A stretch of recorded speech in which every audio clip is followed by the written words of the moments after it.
krata no mu a o se me wa bode no enye sa enye ne beti no o pe no fo no o be sa no asa atu fufu aka je ma pe baroni sweeter than ani Oluwa ba mi o be sa so aju eni sisi when I say follow me e o me come ni ni party no ho ase a me reserve the amount e wa Adom Park abayo bia wo se da e na odi akopem se gu gra cha so bia ante obi ante e so obi ante na me so go na o kasa obi ante me da se na sije eye mfamisi he ya me da mase da bokata no me de wo hyase na me de daily guide ama wo hwa ni ma sija bo asem we so azim posifo na de me nwanwa pa se posi ni abukotodwe wahu ewo galamse mrantie yanim na wo hwa branche da kukudro wo ni sade o kasache police ni ya na eye ahometewo eya hometew say post ni e de wo fantetie mu a umomu na wo say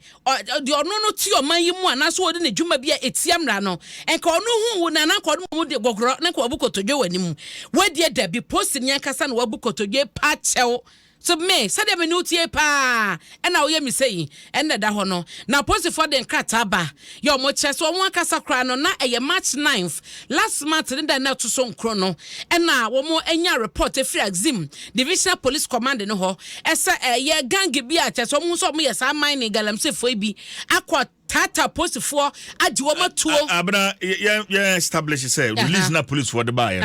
o man bob mine ana galamse o mo bo gang enti asembisa na pari bisa e mu ba ko ne say gang no o mo kan adwuma be na o mo ye no pom ho o mo anti police for no ene o mo akohia yi o mo bunua o mo payabo o mo to anwea ana so mo to gold e wo pom ho cause police for na nchirem gang na eno ho asem wo daily guide abokate ne feto so miensa na sije wo hwe kata feto so nsia na wo ho asem eda ha no ne se National Lottery Authority ya papa Samia Okuna ye chief executive officer da no omache adwumayni baako ena nipa mienu bi eka ho a sa yesi ebi mudi loto no a obi wo ho no ma se wo mokwa ye twotwo mo paper so obi kwa na ne paper ayera nti owi ni ekrampo no ni evidence bia wo de kwa se ma wi ni nti me kwa akwaje na so kokilemi enti se omo ade nkrofo adie na omo nkilemi ye no ena omo IT of officer baako eni nipa bia ka bomu na omo wie sika no fa akire etwe sika no fa akire na se me medie no a klemu ye no me nko klemu ana me ticket no ayira no na wo mo enenam afidie no so na wo ma hwe hu se akoy wadi 20,000 so ama meje ye na fe na 80 no so mo no nim sade o be manipulate system no ne ade no ma yi fa kire na eno na wo che sesam ye ko ani abresa krodom na wato sa ade afa National Signals Bureau NSB amoma koye nhwehwemu ni ade ko wi akire no wo mo IT officer baako wo ma doa no sanso na mienu eka ho ya wo nyina no ehwehwemu ekoso nti we eyade a ekoso wo National Lottery ho no ma che se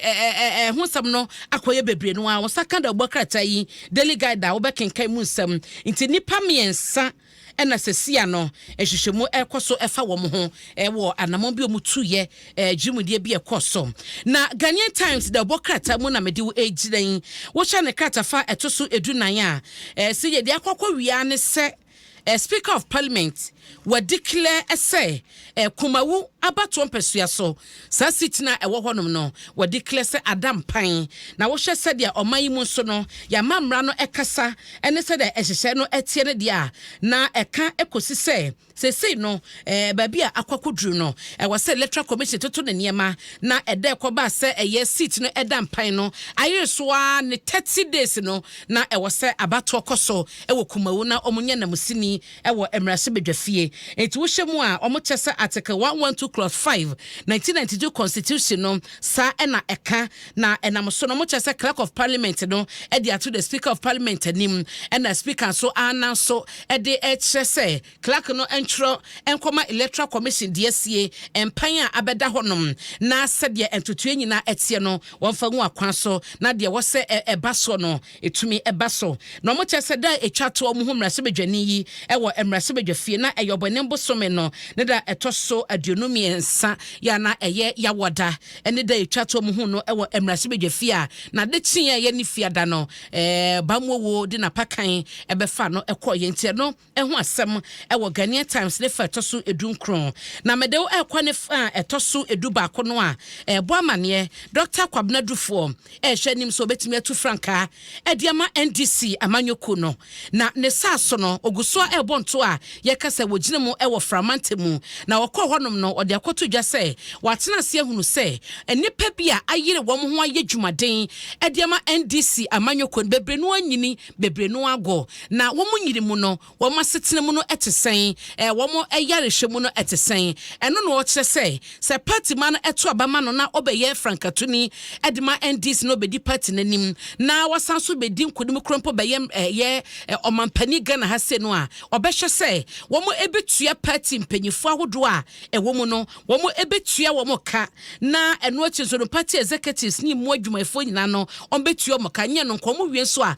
wo de pension scheme ebebo mu chidom na wo ye party adwuma na wie na wo kwa homegye mu a eno so no sa pension scheme no aso wasene atoto abo ho ban ama wapomuden sam no akwani mu na wasetena mu so no emu adwo from edema we eni susue bia Dr. Dufo ehwese party ma no eto abane ma na obetumi ediaba na party mpanyifo a ewo mu a womanyini adro mu mpanyifie so no enso enyemu emfaso Daily Graphic da bokrata emu na mabeginan na wo hwe anima se ya asama da ha maame ginmen so no na ye EC chairperson ni foni eda asemi ho eyede ba asema na no fiada ena emrase bedwafo edom kase ene edom kuma ne nyina gyetu se yete ha mprempren yi pa obi akwakwa register watwe so obenya ne Ghana card ne nsankan ye na afe na eye yera atefa enso eka de cha Ghana for say cars bebro 540,000 na wo ma print ye no obi a ense be kan de wo se kosisa enuoma mu beye fine na obi a behunu se ne manante akọ NI office akọ register se me pe Ghana card me koye na no ye me nsaka me card ye bedru sampempen so no isi entumi emfasi ai emetu fie ho emeka se guarantor system no waye fi honom a obi entumi emegyina mu fama obi na agisa okita Ghana card ne so na Ghana ni bia so nim se adane koken o mayimu entiado no dom kase de dom kuma ni nyina age akobenkrom age atum se isi enkomra biem guarantor system no ontumi enyi mfa mfiri mu onfanka ho eno na achese amanyoko ahodo emrase bedwafo ene wo mo so wo ewo mutuma bo bill ewo amamuo ene ehon totoye no wo nyina do ma no atumu bi se isi enkomra biem guarantor system no onfanka si aina wo de abetu fie ho no ho kosi se obi abehunu se ba bia duro no yeden krompo na wo kwa wo sa beka Ghana card ansa na wo matumi de Ghana card no ko a atromafo din ediakọ abato enkrata mu mamemfa nkwa ne fa etoso aduo no seje na medi wia ne sa na asama edaha no ene se ene no wo mo chese sugar factory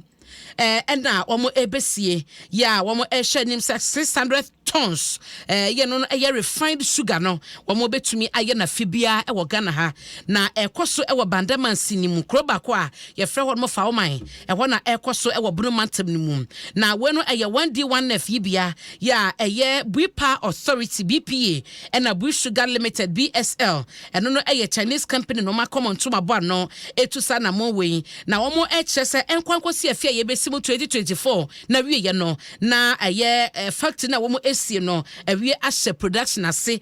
no so no ebeye sichire e wo ha ya na ase ye kase no say yeso mo wo eye o masase be 13,000 acres eno no eye ahyede nko a ye no na ebe provide raw material na womo de beye sugar factory no te say de ye te ho asema me bia atwam a ye koye factory si ho no na ye ni ahyedifo a ye de koma no sa raw material no nti no so ho asem e wo the Daily Graphic de bokrata ne fa etoso aduo no te sije ensama me de bra woni de ye de suma me no e na mabobo so e de ama no na ansa na